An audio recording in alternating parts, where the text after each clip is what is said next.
Wallabdeen Maasaraadiitti kaleessa mudatee golee addunyaa dammaqsaa jira. Pirezidaantii xiqqichi biyya Yuukireen Zelenskiin pirezidaantii Ameerikaa Doonaald Tiraamp kan addunyaan garri kaan gugguuftuuf akka hiriyaatti wal qoccole.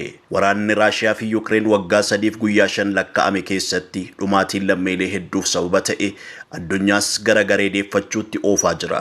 Tiraamp yeroo duula filannoo irra turanitti waraana kana sa'aatii 24 keessatti nan dhaaba jedhanillee ilmi warra Yuukireen maasaraa White House keessatti salphisee galee.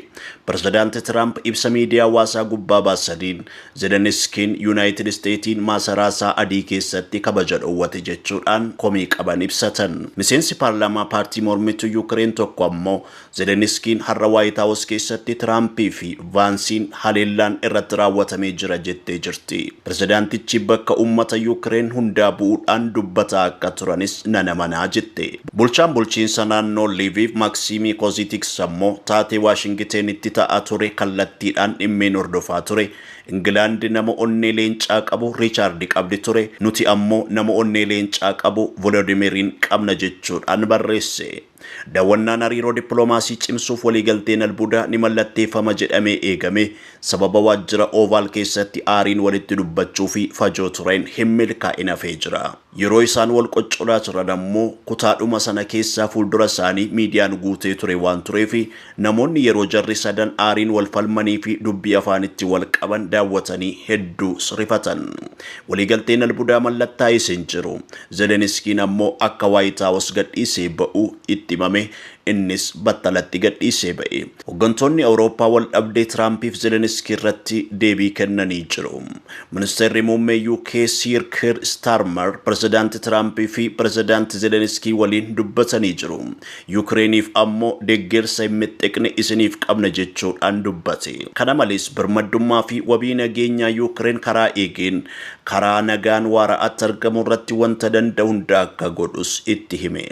Qondaalli Raashiyaa Zelenskiin kaballa argateera jechuudhaan dubbichaaf gammachuu qaban ibsatan. Ministeerri muummee Poolaand pirezidaantiin duraanii mana maree Awurooppaa Doonaald Tusk barreeffama toora X irratti baasaniin Zelenskiin maqaa dha'uudhaan kabajamtoota lammiilee Yuukireen hiriyoota isin qobaa miti jechuudhaan deeggarsa qabaniif ibsatan.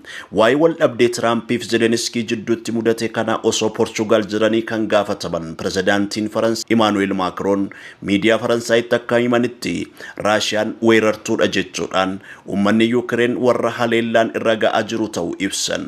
Raashiyaa irra qoqqobbii kaa'uunis sirrii ture jechuudhaan dubbatan.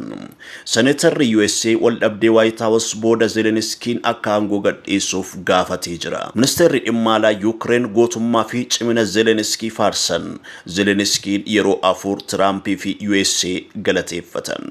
Amma biyyooti addunyaa dhimma Zelenskii irratti miiraaf ejjennoo isaanii ibsachaa jiru. Tiraamp ammoo yeroo Zelenskii waliin wal qoccolaa turanitti waa'ee waraana addunyaa sadaffaa kaasaa turan. Dubbiin Tiraamp maal akeekaa warri jedhanis hin dhimne. Biyyooti kaan Zelenskii yoo faarsan kaan ammoo isa qeeqanii jiru. Waan ittaanu maal ta'uuf jira laata?